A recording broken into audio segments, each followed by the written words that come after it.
तो tax exemption under section 56 angel tax वाला जो तुम्हारा अभी फर्स्ट पॉइंट था, इसमें ये था कि अगर आपको ये वाले 56 वाले ये वाले अगर एग्जेम्पशन लेने हैं ना, तो आपको एलिजिबिलिटी क्राइटेरिया मेंशन करना पड़ेगा। अगर वो एलिजिबिलिटी क्राइटेरिया अगर आप फॉलो करते हैं, वो लागू होता है, सब कुछ आपका अकॉम्प्लिशमेंट होता है, then only you can get these exemptions. बढ़िया। पहला एलिजिबिलिटी क्राइटेरिया क्या था कि जो भी अगर आपको इस एक्ट के अंदर एग्जेम्पशंस लेने हैं, तो पहला आपको DPIIT के द्वारा रिकॉग्नाइज स्टार्टअप होना पड़ेगा।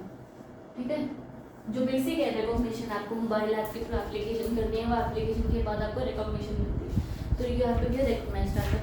ये हो गया। उसके बाद आपका post issue paid up capital, वो वाला पॉइंट था। पोस्ट इश्यू वाला पॉइंट क्या था मतलब?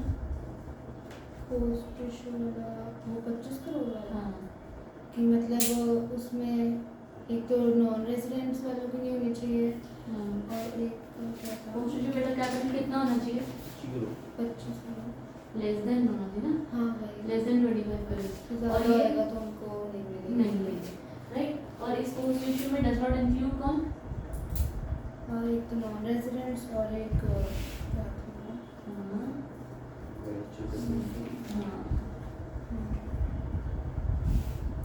नॉन रेजिडेंट और वेंचर कैपिटल फंड्स। ठीक है, venture capital funds are institutions bodies who gather money to invest in startups. ठीक है, तो आप इंस्टीट्यूशन से अगर पैसा ले रहे हो तो आप एलिजिबल हो। देखो, अगर आप वेंचर कैपिटल फंड्स और नॉन रेजिडेंट्स, ये बाहर के लोग हैं, ठीक है, इनको नहीं गिनना है क्योंकि आपके वजह से इंडिया में पैसा आ रहा है। और वेंचर कैपिटल फंड्स का मकसद ही होता है कि वो स्टार्टअप्स में इन्वेस्ट करते हैं, राइट। एक चीज़ समझ में आ रही है? तो ना यहाँ पर इनका बोलने का मकसद पता है क्या था? यहाँ पर इनका बोलने का मकसद था ये कि यार अगर आप बिना मेहनत किए और ऑलरेडी लोगों से अच्छा पैसा इकट्ठा कर रहे हो, फिर आपको हमारी ज़रूरत नहीं है, राइट। तो ये वेंचर कैपिटल फंड्स अगर आप पैसा इकट्ठा करो और इनसे, तो यू आर स्टिल एलिजिबल। बढ़िया, इसमें ये दोनों नहीं आए, सिंपल है पॉइंट। अगला अभी जो तुम्हारा है, it is not invested in any of the following assets. Not invested in any of the following.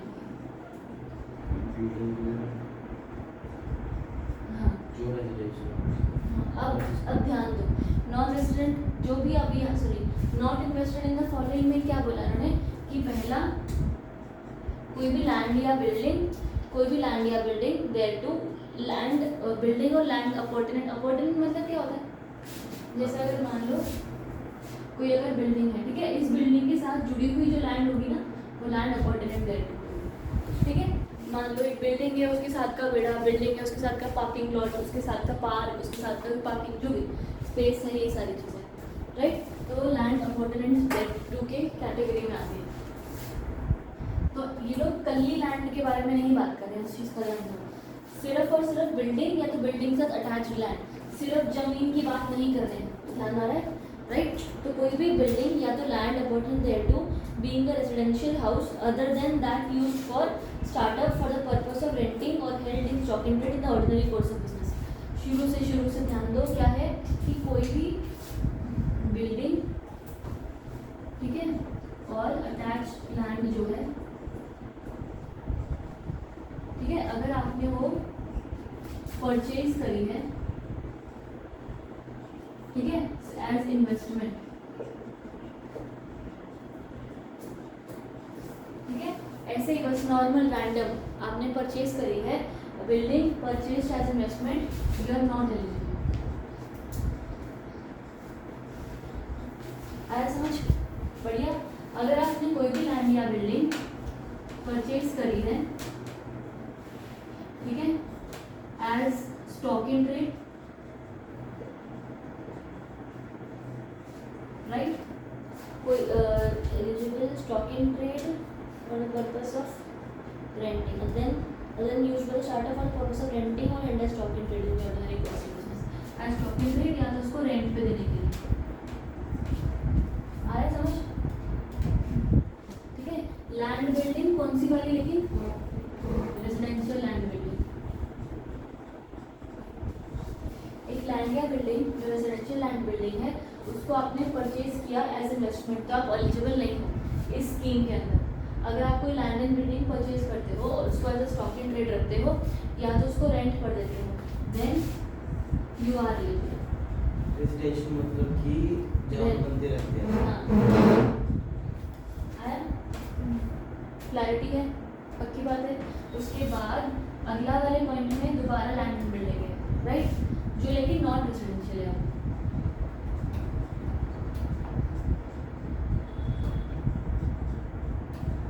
ये नॉन रेजिडेंशियल है, राइट।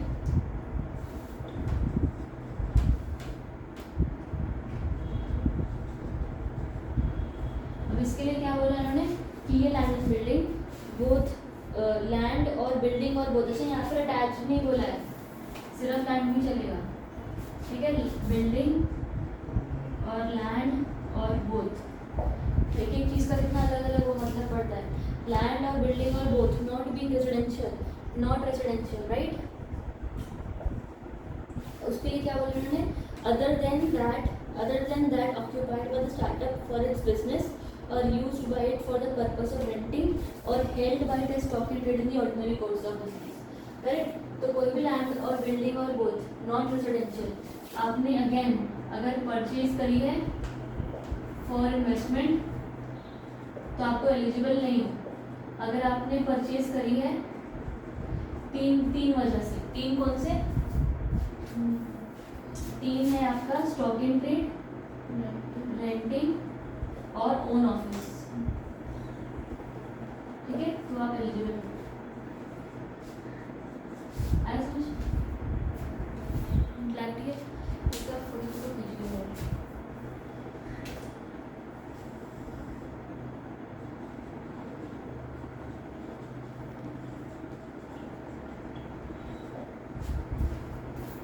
कि अगर इसको हम ऐसे पढ़े तो मत पढ़, जो यही पढ़, पक्की बात है, पक्का प्रॉमिस यही है, ठीक है। अगर आपने नॉट इन्वेस्टेड इन लिखा है, राइट, तो अभी अगर आप तो ऐसे इसको पढ़, invested in land and building, ठीक है। पॉइंट ऐसा था नॉट वाला, तो तुम उसको डायरेक्टली पढ़ो, ध्यान दे। इन्वेस्टेड इन लैंड और बिल्डिंग अटैच्ड जो रेजिडेंशियल है, अगर आपने इसको परचेज किया है एज इन्वेस्टमेंट तो आप एलिजिबल नहीं हो। अगर आपने इसको परचेज किया है एज स्टॉक इन ट्रेड या रेंटिंग पर्पस के लिए तो आप एलिजिबल हो। सिमिलरली लैंड एंड बिल्डिंग या ग्रोथ आपने नॉन रेजिडेंशियल है, अगर आपने इसको परचेज किया है फॉर इन्वेस्टमेंट आप अगेन एलिजिबल नहीं हो। तो अगर आपने इसको परचेज किया है फॉर स्टॉक, फॉर रेंट या तो ओन ऑफिस के लिए तो यू आर एलिजिबल। आया समझ,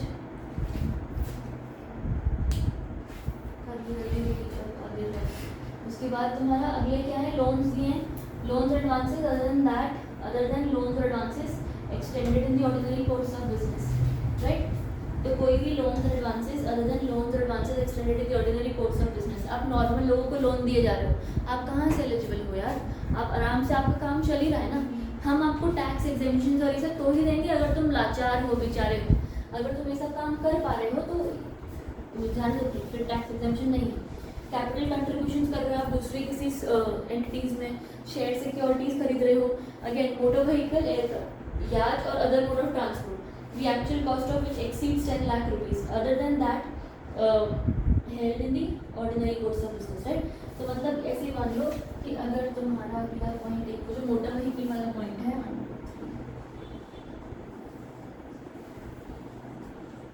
कि मोटर व्हीकल और याच और ये सब, राइट, इनके दो रीजंस हैं, राइट। तो एक, अगर तुम उसको ओन यूज के लिए खरीद रहे हो तो नॉट एलिजिबल हो,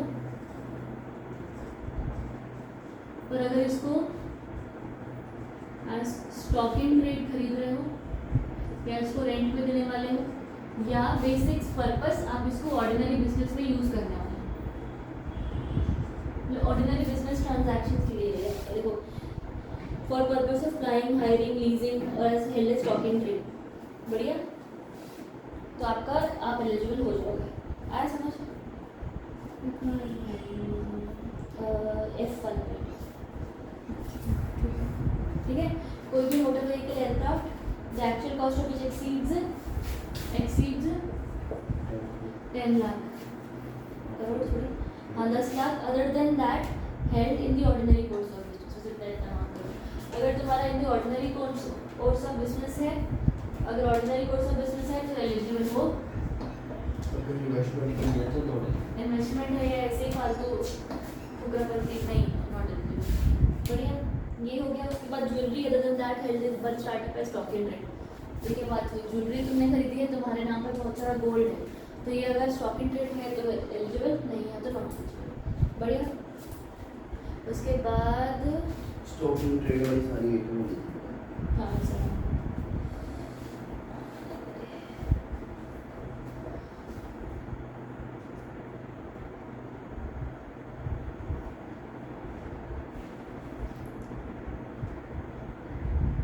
चलेगा। Indian states with startup policies ये है ना topic,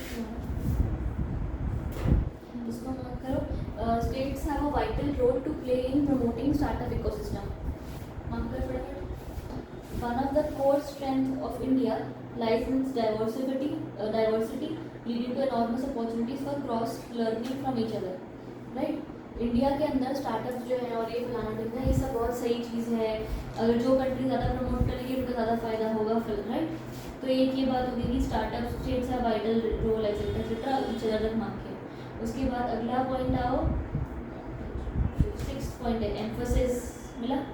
Emphasis is also required simultaneously to encourage more and more states to undertake new initiatives, and the national policy initiative has led to widespread movement across the country, and presently 31 states have their own startup policy. Many other states and UTs are in the process of drafting their policies and operating guidelines. नवाक्या। उसके बाद अगला paragraph, another important role of state is to reduce regulatory burden on budding startups by simplifying labor, taxation, land and other laws and regulating other state purviews. Clarity? बढ़िया। उसके बाद आ जाओ state startup ranking. State startup ranking की जरूरत है।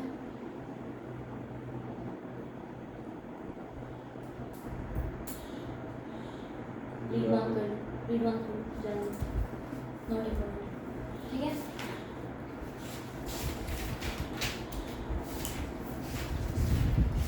बाद evolution across the years, ये मान कर लो। The state startup ranking framework is an ever evolving tool with collaboration on its core. With learning from previous years and consultation with states and UTs, there are 3 new reform areas are introduced. 3 new reform areas कौन से? पहला capacity building of enablers, mentorship support और fostering innovation. Capacity building of enablers मतलब enabler कौन होता है? जो बंदा खुद स्टार्टअप नहीं है, जो स्टार्टअप की मदद कर रहा है। हमने बोला कि यार ठीक है, सब कुछ स्टार्टअप की मदद तो सब कर रहे हैं, उसकी मदद करो ना जो स्टार्टअप की मदद कर रहा है। अगर उसकी मदद कर दी तो वो और अच्छे से मदद कर पाएगा। वो तो इस धंधे में है ही, तुम्हें तो अक्ल नहीं है, तो तुम उसकी मदद कर दो जो कर रहा है, राइट। जैसे नहीं बोलते कि भाई हाँ अभी यहाँ पर बोल रहे हैं कि हाँ फ्लड्स हैं 34 सेक्टर में इकट्ठा कर रखा है कि वहाँ पर जाके डोनेशन दो, वो लोग आगे मदद कर रहे हैं, तो तुम मत जाओ डोनेशन करने, तुम उनको दे दो, वो लोग आगे करते हैं। ठीक है। तो enablers are the one helping startups.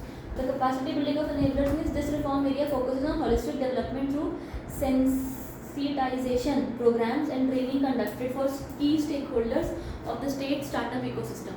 जो लोगों ने स्टार्टअप्स में पैसा लगाया हुआ है उनके लिए आप वो डेवलपमेंट करो, उनके लिए प्रोग्राम्स ट्रेनिंग्स कंडक्ट करवाओ। ठीक है। उसके बाद mentorship support. The reform area focuses on creating a large and accessible mentorship network within the state and guidance provided by the state supported mentors to the startup. Startups को mentorship दो, hubs, organizations recognize करो जहाँ पर उसके सारे मालिक आए हैं, इकट्ठे हुए हैं, और फिर उनको ट्रेनिंग्स दो कि मैनेजमेंट कैसे करी जाती है, पैसा कैसे बचाना है, इन्वेस्टमेंट कहाँ करो, एम्प्लॉयज़ का कैसे ध्यान रखो, ऐसे सारी चीज़ें। And then you have fostering innovation and entrepreneurship. The reform areas capture grassroots innovation, disruptive policies for startups and entrepreneurial spirit for the students. Basic क्या है फॉस्टरिंग इनोवेशन, इसकी लोगों के बीच में एनकरेज करोगे भाई हाँ तुम इनोवेशन करो, उसका फाइनली इनाम मिलता है कोई, सब कुछ अच्छी बात है etcetera etcetera. This reform area captures grass root innovation करता है, डिसरप्टिव पॉलिसीज फॉर स्टार्टअप्स यानी कि स्पेसिफिक सेगमेंट ऑफ सोसाइटीज़ के लिए स्पेसिफिक पॉलिसीज बनेंगी, and entrepreneur spirit of the students. Clarity है? अभी तक यहाँ तक कोई डाउट है बताओ? स्टेट रैंकिंग रिजल्ट काट दो। तुम्हें वो सेंसिटाइजिंग वर्ड था ना ऊपर, सेंसिटाइजेशन का मतलब समझ में आया था? फर्स्ट पॉइंट था कैपेसिटी बिल्डिंग के अंदर focus on holistic development through sensitisation programme. Sensitisation माने देखो वहाँ पे to make them realise about the importance of entrepreneurship, to make them realise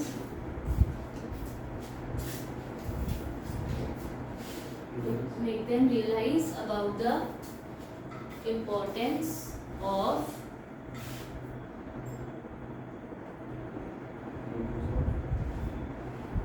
entrepreneurship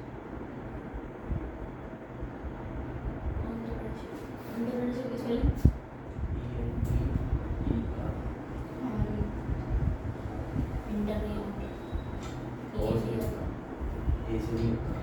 E से ही होता है, ENTRE होता है ये तो सही है, मैंने चेक कर दिया बोल रहे थे लिखा सही है।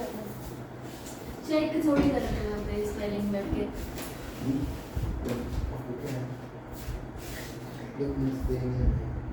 अभी वो डॉक्यूमेंट देने जा रहा है कितनी देर में? ये की बात है तो एक खत्म करके जाना, चैप्टर छुट्टी करो हाँ कितने बजे करो? आज आफ्टर खत्म करके छुट्टी कर दो।